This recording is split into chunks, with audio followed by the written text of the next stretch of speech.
సమస్తమును హరించి వేస్తున్నటువంటి కాలమును అనగా మార్పును అనగా మృత్యువును మృంగివేయుటకు వచ్చినటువంటి అవతారమూర్తి ఎవడయ్యా? అట్టివాడు ఎవడు? మృత్యువును కూడా మృంగివేసి మృతులలో నుండి మహిమకు పునరుద్ధానమైనటువంటి పరమపురుషుడు ఎవడు?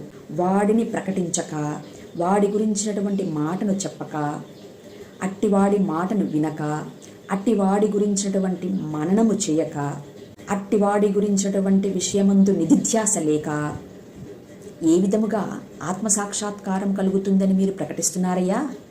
ఆలోచించండి సార్. నిదానముగా ఈ మా మాటలను సింహావలోకనము చేసుకోగలరు. దేవుడు మనము కోరుకుంటే దొరికేవాడు కాదు సార్. ఆయన కృపను బట్టి ఆయన నిర్ణయించుకుంటే ఆయన తన్ను తాను మనకు అనుగ్రహింపబడేవాడై ఉన్నాడు.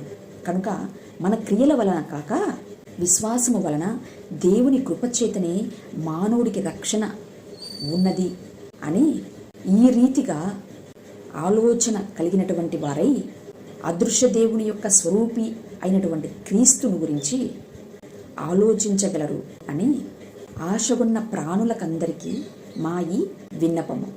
Thank you. నమస్తే.